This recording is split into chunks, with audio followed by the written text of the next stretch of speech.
Thanks for tuning in to Broward TV, The Life of the Streets. Today I have the honor of meeting this young lady. May I ask what's your name? Sanetta. Sanetta? Okay, Sanetta, how old are you, if you don't mind me asking? I'm 29 years old. 29? So where you from? I'm from Huntsville, Alabama. Huntsville, Alabama? So what blew you down here to Fort Lauderdale, Florida? 2009, I was adopted. Okay. So And I came here when I got adopted. Okay. So did you graduate? Yes, I graduated. So what school you graduated from? You don't mind me asking? I graduated from Henry D. Perry. Henry D. Perry is adult school. But I had 2 half credits. Okay. Half credit in math and history. Okay. So you don't mind me asking how you get your money out here? I take a HIV test monthly at a clinic. Okay, that's what's up. And you don't mind me asking, are you homeless? Yes, sir. So how long you been homeless? 11 months. 11 months. So are you getting any assistance from this? Are you getting any help from the state, any system to try to help you with that issue? Yes, but I refuse the help. Why you refuse to help? Because when I was getting help in the beginning, the shelter thing didn't work out for me. So, and I have a thing with, not with authority, but like, some people don't know how to talk to. Yeah, talk to me. I understand. I definitely understand that there. So you have brothers and sisters? Yes. Where they here? No, they're not here. So where they you don't know where they They're located? supposed to be back home in Alabama. Okay, Alabama. So your parents, you got both parents around? My mom passed away. Oh, sorry to hear that. It's okay. Thank you. And my father, he should still be living. Okay, but what kind of relationship you have with your father? We spoken. The last time I seen him was when my mom passed away. Oh man. Okay, sorry to hear that. Yeah. So before you had this little bad luck on the street, what type of work you was doing? What was your profession? I was just a stay at home. I was just being a mom, just stay at home mom. Stay at home mom. Okay, that's what's up. So how many kids you have? 1 child. 1 child? What is it? Well, I mean, what type? What child? What child do you have? A boy or girl? I have a son. You have a son. How old is he, if you don't mind me asking? He just turned 9. He just turned 9? Oh, you got a big little man. Yes, sir. Okay, that's what's up. Do you get high? Yes. What drugs or drug do you get high on? Only marijuana. Only marijuana? Okay, that's good. That's most definitely good. So do you believe in God? Yes, I believe in God. You believe in God? Okay. So what's your background? What's your background? What's your nationality? African American. Mm-hmm. But through ancestry, I found out that Choctaw, I think that's how you pronounce it, Choctaw Indian. Okay, that's what's up. I'm gonna have to look into that because with Indians, I like to find out the ethnic, the background, So I'm gonna, when I get home, I'm gonna tap into that now. And what you say the name of the group again? I think it's Choctaw, CHATAW.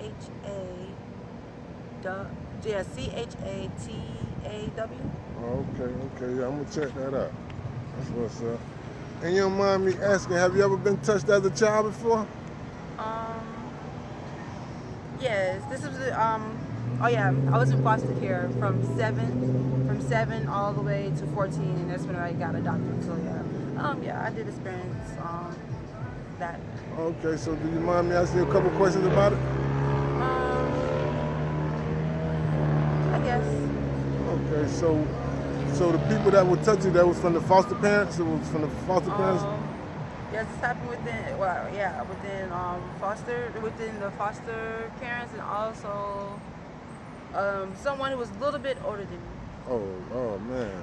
So you thinking going through that kind of, how can I say this here, put a little hatred towards men in your heart? No. I don't know if I should really say this. I'm just saying it's kind of bad because it's more so of more so of me feeling bad because I know why people do certain things sometimes. It's like I aid a person before you know, before repercussions or anything. I feel what you're saying. You'll let it go on It's before you kinda bad. kind of stand up for yourself. But you have to stand up for yourself. You just can't let people push you over, you know? But at the end of the day, God is still working on you because you got life in you. Yes, sir. So it's not over for you. So you just got to continue to pray, and you know God going to move some things out of the way for you. Because it seems like you got a good soul about yourself. You seem like you're very, very mannered. Yes, sir. Was you raised in the church? That's where I was in church. Sorry, I'm just trying to think about it. Yes, I went to church. I didn't go to church when I came down here to Florida. So when I was in Alabama, I was like throughout most of my foster homes, I was within the church. Okay, that's what's up. That's what's up. And have you ever been in jail? Yes. Oh yeah. So Yes. how long you ever been in? What's the longest you ever did in jail? Last year, due to my homelessness, I was there in jail for like 3 weeks, and last month I was in there for a day. Yeah. Yeah. And you mind telling us about it? All right. So my first time going to jail was manipulated domestic violence, and yeah, I got in trouble. I got in trouble for the manipulated domestic violence, but it was supposed to be the other person. It was supposed to be my baby father that supposed to have went, but they took me instead. So. Okay. And your baby father, is he down here? Supposed to be still. So do y'all talk? You communicate with him? Haven't spoken to them since April. Since April? Oh, okay.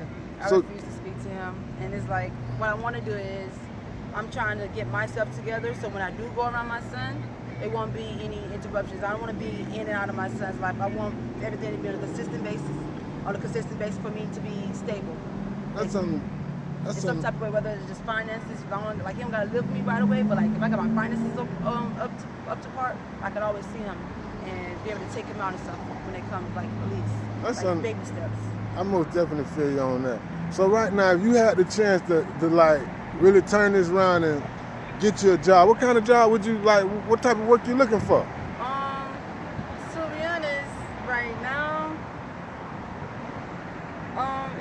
if I can work anywhere, it doesn't matter where I work, but I do think about volunteering sometimes. And even though I haven't volunteered that much, like within this homelessness, like I probably do volunteer work and also like work.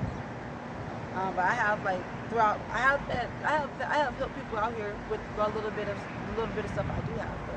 See, that's why I say your spirit say that you're a good person. Seem like you just got caught up in a little bad little situation. And you got plenty of time to turn it around, like just volunteer. So even though you're going through a bad situation, you thinking about other people as well. So that just let me know what type of person you are. You know what I'm saying? So you keep that good mentality and God gonna do things for you. And if you don't mind me asking you, what's the worst thing ever happened to you out here? Okay, I think, yes. So I'm gonna just mention the two things. Go ahead. That would be the semi-kidnapping thing, and I would just say the being picked on, being I guess stereotype of being homeless due to me being in the transit, being at the transit or whatnot like that, and then the police and being involved. Like that was traumatizing because now I really don't trust them. That's something I most definitely feel you with not trusting them. But you know, some cops are good, some cops are bad. That's just like people. Some people good, some people bad. Exactly. So you just can't hold everybody accountable. But I understand where you're coming from because you know you have some, excuse my friend, you have some dickhead polices. And you have some polices that's cool. You get what I'm saying? So how you just ran across a dickhead, you know? Yeah. So you don't mind explaining what happened? I was at the transit and I have a head down on my little wagon, and the lady was like, "You're not gonna be laying on here all day." And I'm like, "Miss, I just tried to get on the bus, but the bus was full. I couldn't get in the wheelchair access part." And that's when she came back around before the second bus came, and she said, "Remember what I said?"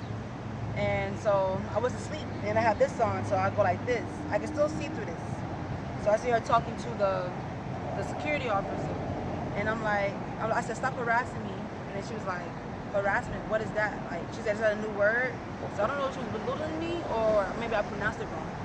And I had time to think about it for a month. If you said harassing, you said the right word. She was being sarcastic. She was trying to belittle you. But go ahead. And then that's when she said she was gonna tell the police. I said, why you telling the police? You better show them the camera. The camera gonna show you that I attempted to get on that bus. And that's when the police got involved, and we just arguing and whatnot.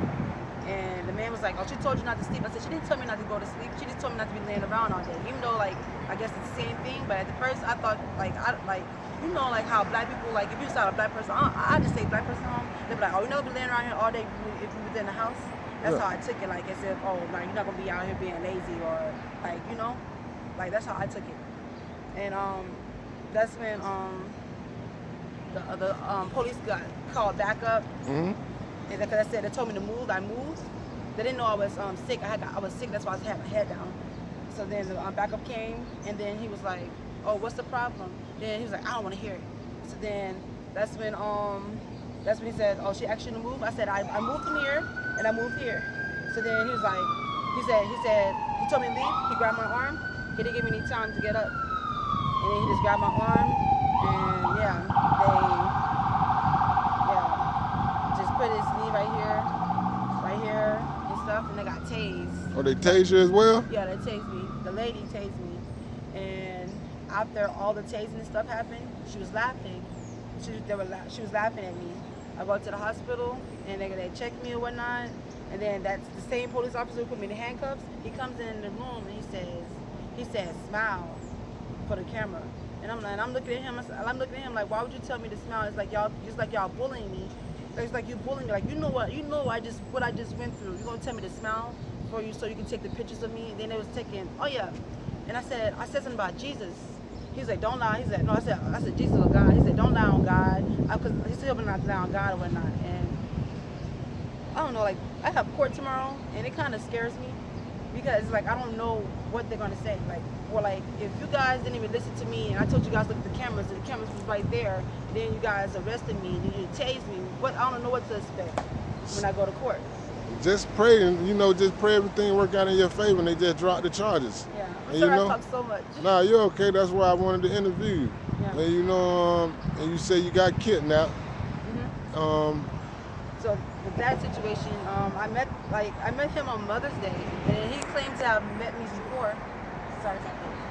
Oh, he had claimed to have known me before, and I was like, I never seen you or whatnot. He asked for the last slice of pizza because I had bought a pizza for me and two other homeless guys, and that's when probably a couple weeks later I come out here. I'm sitting right there.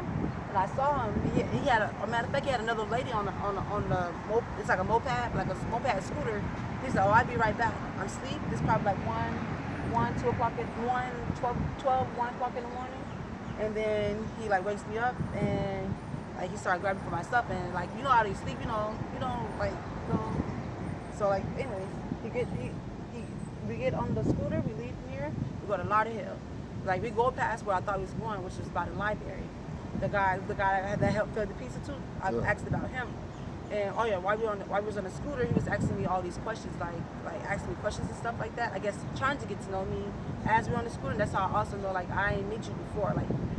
Anybody I speak to, you're gonna know about my homelessness before anything. So he didn't know the background of that. So then we go to a dirty area. We do go past the place, but we didn't go into a dirty area. So then as we go to the dirty area, the scooter got stuck because my suitcase was heavy. So that's what stopped us from going to the dirty area. So he started beating his horn real fast. So then he was saying asking about me being scared about going back behind you. I said, you didn't say we was coming here. You didn't say we was coming here. He said, yes, I did. I told you this. I told you that it was a trailer back here and we was gonna do this and do that. I said, you didn't tell me none of that. So then that's when So sorry. So then that's when the guy was like, oh, his homegirl came from the opposite side. He said, oh, my homegirl, she ain't scared to go back there. I said, it's not about being scared. It's I didn't know he was coming back here. So with that being said, how did you get out the situation? You ran? I walked away, all right, it's kind of how by the road. It's kind of how the highway is. I don't know if you know how the Lauderhill Mall is. It's be exiting, and instead of going like trying to go towards Fort Lauderdale, you go that way to turn. Go back towards the school. Like the ramp and stuff, like Yeah, the the overpass. highway. Yeah, he Yeah. went that way. Yeah. So it's like he was taking you in deep we- side. Yeah, I guess. But we wasn't like that far. Like we didn't go that far, so I was close to the road. So and like I don't know, like he probably was already nervous because he probably don't know what I have or anything like that. Because when he first came up here, I sleep a certain way. I just had a big old rock and like this little metal pole thing. So I guess another thing he didn't try me because of that. Like I guess he trying to figure me out. I don't know, but I got away, and I got before the homegirl ended up coming across there, and she was a little bit bigger than me too. I got away. That's good. As long as you got away, cause I ain't meant to cut y'all, cause you know right here down the street, it's a shelter that help young ladies get their stuff together. You ever tried that shelter down there? This is the other hack. It's right here on Sunrise and 7th Avenue. Yeah. Right on the corner down here. Well, I haven't been back to another shelter because of what I went through in the first shelter. So just check them out. This is pretty good. Just check them out. I just been trying to do it on my own, off my own strength. That's understandable, but keep that good mentality, that good spirit that you got, and Thank you. Sorry. hopefully something will come your way. So if anybody looking at this video and having a little rough patch and trying to think about coming out here in the street, you have any kind words to tell them? Yeah. Go ahead. To always be careful. To always be careful and pray for discernment, because God will speak to you. And when you went in a time of need and help, like just always call on God.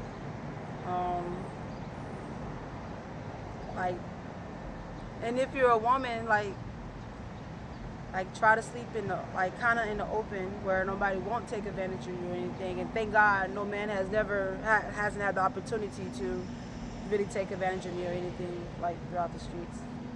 Alright, so like I say, man, if any of my viewers watching this here, man, I just want y'all to pray for this young lady. Y'all send out a few prayers, keep her safe. And if anybody watching is in the Fort Lauderdale area, right now we on Broward and 7th Avenue by the Truist. We're at the Truist Bank. I know I seen her sitting up here, so if y'all want to come up here and give her something and give her a little donation, y'all come through, man. This is where she be at, so y'all come check her out. So you want to say anything else before we get out of here, or you just want to leave it like that? That's it. Y'all come check her out, man. She got a pretty soul about her, so y'all come check her out, man. Like I say, man, you ain't watching Broward TV, the life of the streets, what you watching, man. Y'all have a blessed day. We out.